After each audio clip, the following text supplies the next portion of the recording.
नमस्कार dear society YouTube चॅनलमध्ये आपलं स्वागत. आपलं विश्वासार्ह व्यासपीठ जे आपल्याला स्थावर मालमत्ता, विविध कायदे, सहकारी गृहनिर्माण संस्था, अपार्टमेंट यांच्या हक्काविषयी जागरूक करतं. डिअर सोसायटी, आज आपण अशा विषयावर बोलणार आहोत ज्याचा अनुभव जवळपास प्रत्येक सदनिका धारकाला कधी ना कधी आलेला असतो. सहकारी गृहनिर्माण संस्था, अपार्टमेंट यांना आलेला असतो. तो म्हणजे बिल्डरशी चर्चा करून आपली समस्या सोडवण्याचा प्रयत्न. मी नेहमी म्हणत असतो की बिल्डरशी जी तुम्ही सर्वसाधारण चर्चा करता, म्हणजे त्याला कधी फोन करता, कधी ईमेल करता, कधी त्याच्या कार्यालयात भेट देता आणि त्याच्यामध्ये अनेक आठवडेही उलटून जातात, मात्र उत्तर मिळत नाही, समस्येचं निराकरण होत नाही. म्हणून ह्याच पद्धतीला मी वांज चर्चा म्हणतो आणि सर्वसामान्य चर्चा म्हणतो. तर अशी चर्चा करण्यापेक्षा आणखीन एक जो पर्याय उपलब्ध आहे त्याविषयी आज आपण सखोल चर्चा करणार आहोत. हा असा एक कायदेशीर, अधिक संरचित आणि प्रभावी पर्याय आहे. तो म्हणजे महारेराचं कन्सिलिएशन फोरम. म्हणजे बघा, या दोन्ही प्रकारच्या चर्चा, इथे सुद्धा चर्चाच होणार तुमची, पण या दोन चर्चांमध्ये पहिली जी सर्वसामान्य चर्चा तुम्ही करणार आणि दुसरी चर्चा जी महारेराचं जे कन्सिलिएशन फोरम आहे त्याच्याशी संलग्न होऊन त्याच्या देखरेखीखाली चर्चा करणार. ह्या दोनही चर्चाच आहेत, मात्र त्याच्यामध्ये मूलभूत फरक आहे. केवळ शैलीमध्ये फरक नाही आहे, तर त्याचे कायदेशीर मान्यतेमध्ये फरक आहे, त्याच्या संरचनेमध्ये फरक आहे, त्यापासून मिळणारे परिणाम आणि बिल्डरवरती टाकण्यात येणारी जबाबदारी आणि बिल्डरने पार पाडायची जबाबदारी याच्यामध्ये सुद्धा खूप मोठा अंतर आहे. सर्वसाधारण चर्चा जी तुम्ही करता बिल्डर सोबत, त्याला कुठलीही कायद्याची वैधता नसते. म्हणजे बिल्डर उत्तर देईल किंवा नाही देणार, त्याला कुठलं काही बंधन नाही आहे. कायद्याने जरी बंधन असलं तरी असं बंधन कुठलंच नाही आहे. शिवाय तुमची जरी चर्चा झाली, त्याने गोडगोड बोलून तुम्हाला आश्वासन जरी दिलं आणि ते उद्या पाळलंच नाही तर, आणि तुमच्या चर्चाच नुसत्या होत राहिल्या तर, आणि गोडगोड बोलून आश्वासनं द्यायची नंतर ती पाळायचीच नाही. परंतु महारेराचा जो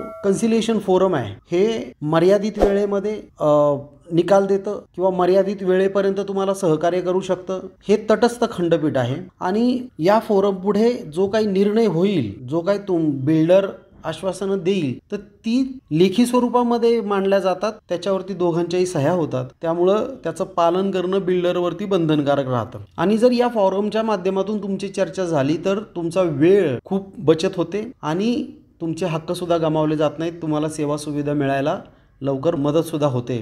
त्यामुळे आज या कन्सिलिएशन फोरमच्या संदर्भामध्ये आपण अधिक माहिती घेणार आहोत, ज्या माहितीच्या आधारे सदनिका धारक, गृहनिर्माण संस्था किंवा अपार्टमेंट किंवा असोसिएशन हे त्यांचे हक्क कायदेशीररित्या प्राप्त करून घेऊ शकतात. रेरा कायद्यामध्ये गृह खरेदीदारांच्या हितासाठी खूप साऱ्या उपाययोजना करण्यात आलेल्या आहेत, तरतुदी करण्यात आलेल्या आहेत. यातील एक महत्त्वपूर्ण व्यवस्था म्हणजे ही कन्सिलिएशन फोरम आहे. हे जे फोरम आहे हे बिल्डर आणि सदनिका धारक यांच्यामध्ये मैत्रीपूर्ण पद्धतीने वाद निवारणासाठी प्रयत्न करत असतं. रेरा कायद्यातील तरतुदीनुसार महारेरानं हे कन्सिलिएशन अँड डिस्प्यूट रेझोल्युशन फोरम स्थापन केलेलं आहे आणि त्याने काम कसं करावं, त्याची प्रक्रिया काय असणार आहे ते स्पष्ट केलेलं आहे. हे जे कन्सिलिएशन फोरम आहे तो काही कोर्ट नाही आहे, हा एक मंच आहे जिथे फ्लॅट धारक आणि बिल्डर येऊन चर्चा करतात. हे खंडपीठ जे आहे, हे जे फोरम जे आहे, त्यातले जे सदस्य आहेत ते तटस्थ असतात आणि बिल्डर आणि सदनिका धारक किंवा संस्था या मैत्रीपूर्ण संवाद साधतात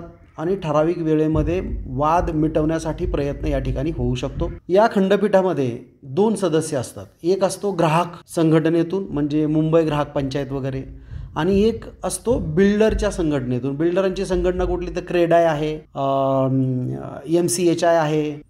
तर या संस्थांमधून कोणी सदस्य असू शकतो. हे सदस्य कोणत्याही एका बाजूने काम करत नाहीत. त्यांचं उद्दिष्ट असं असतं की दोन्ही पक्षांना समजून घेऊन योग्य आणि निष्पक्ष निर्णय घेण्यामध्ये मदत करणं, निर्णयाकडे येण्याकडे मदत करणं. ते स्वतः कुठलाही निर्णय देत नाहीत. आता हा जो कन्सिलिएशन फोरम आहे तो वापरण्याचे 2 मार्ग आहेत. एक म्हणजे थेट तुम्ही त्या फोरमकडे अर्ज करू शकता. त्याचं ऑनलाईन पोर्टल आहे.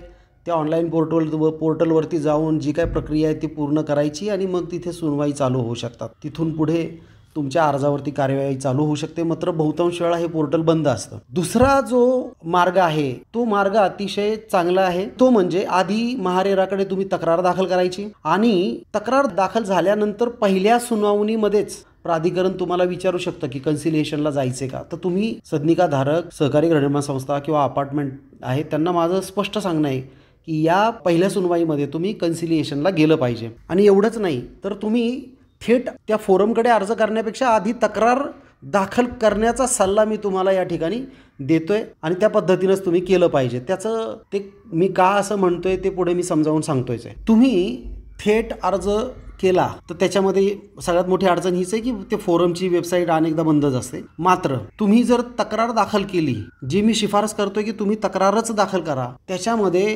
पहिली सुनवाईला उपस्थित राहा आणि प्राधिकरणानं तुम्हाला संधी देऊ नाही तर न देऊ तुम्ही पहिलं म्हटलं पाहिजे की आम्ही कन्सिलिएशनला जायला तयार आहोत. याच्यामध्ये असं आहे की एकदा तुमची तक्रार दाखल झाली की बिल्डरला कायदेशीररित्या उत्तर द्यावं लागतं आणि जर त्याने उत्तर नाहीच दिलं तर एक्स पार्टी निर्णय होणारच आहे. तुमचा जो तक्रार अर्ज आहे त्याच्यातले गुण अवगुण शोधून मेरिट्स बघून त्याच्यावर निकाल लागणारच आहे. शिवाय सगळे जे रेकॉर्ड आहे, तुमच्या तक्रारी आहेत, तुमच्या जे काही समस्या आहेत त्या सगळ्या रेकॉर्डवरती आलेल्या असतात, रेराच्या रेकॉर्डवरती. आणि जरी उद्या तुम्ही फोरमकडे गेलात, तुमच्या विनंतीनुसार तुम्ही फोरमकडे जरी गेलात आणि तिथं तुमचं फोरमच्या समोर तुमचं कुठल्याही प्रकारचा समझोता झाला नाही, तुमच्यामध्ये एकमत झालं नाही, तरी काही हरकत नाही. ते फोरम जे आहे, कन्सिलिएशन फोरम जे आहे, ते तक्रार ती पुन्हा रेरा प्राधिकरणाकडे पाठवून देतं आणि तुमची जी नियमित सुनवाई आहे ती चालू होते.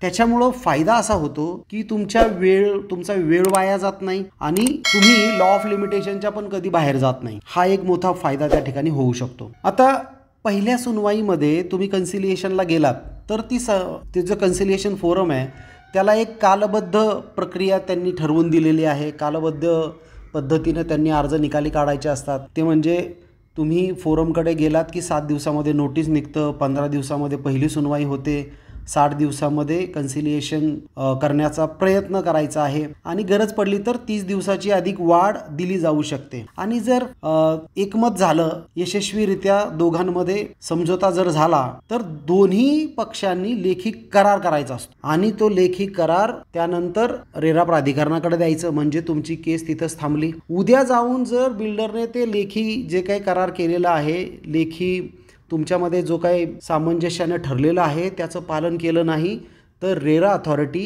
जे काही तुमच्या दोघांमध्ये ठरलेलं आहे, जे रेकॉर्डवरती आलेलं आहे, त्याची अंमलबजावणी करण्याचे अधिकार रेराकडे आहेत. म्हणजे ती एक मोठं प्रोटेक्शन तुम्हाला आहे, संरक्षण आहे. आणि समजा नाही झालं तर मग ठीक आहे ना, मग रेराकडे तुमची तक्रार अशी पण पुन्हा पाठवली जाते आणि तुम्ही नियमित सुनवाई घेऊन तुमच्या अर्जावरती निकाल दिला जातो. त्यामुळे अशा पद्धतीने हे कन्सिलिएशन फोरम काम करतं. त्यामुळे मी नेहमीच सांगत असतो आणि शिफारस करतो की आधी तुम्ही रेराकडे तक्रार करा, नंतर कन्सिलिएशन फोरमकडे पहिल्या सुनवाईमध्ये तुम्ही स्वतः विनंती करा किंवा रेरा प्राधिकरण तुम्हाला, आमचा जो अनुभव आहे त्याच्यामध्ये असं आहे की रेरा प्राधिकरण स्वतःच विचारायचं तुम्हाला कन्सिलिएशनला जायचं आहे का, तर तुम्ही त्याच ठिकाणी होकार देऊ शकता. त्यामुळं बिल्डर बरोबर वांज चर्चा करण्यापेक्षा तक्रार दाखल करून फोरमच्या माध्यमातून तुमच्या ज्या चर्चा होतील त्या चर्चेमधून जे काही अमृत मंथन मिळणार आहे, मंथनातून जे काही येणार आहे समुद्र मंथनातून, तर ते तुम्हाला प्राप्त होईल. मात्र तुम्ही असे कितीही बिल्डर बरोबर गप्पा मारत बसले, कितीही बोलत राहिला, बिल्डर तुमच्याशी गोडच बोलणार आहे. बिल्डरचं खरं रूप तेव्हाच तुम्हाला दिसतं जेव्हा तुम्ही कायदेशीर हक्क मागायला सक्षम प्राधिकाऱ्याकडे जाता किंवा सक्षम न्यायालयामध्ये जाता. बिल्डर सारखा धूर्त व्यक्ती कुणीही नसतो. एखाद दुसरा बिल्डर याच्यामध्ये अपवाद असू शकतो. त्यामुळं जेव्हा गरज पडेल तात्काळ रेराकडे तक्रार करण्याची एक सवय लावून घ्या, जी तुमच्यासाठी अतिशय योग्य आहे, दिशादर्शक आहे आणि तुम्हाला न्याय हक्क मिळवून देण्यासाठी जी सक्षम आहे. मंडळी, हा जर व्हिडिओ तुम्हाला उपयुक्त वाटला असेल, आवडला असेल तर लाईक करा, शेअर करा, डिअर सोसायटी चॅनलला सबस्क्राईब करा. डिअर सोसायटी म्हणजे तुमची सोसायटी आहे. धन्यवाद.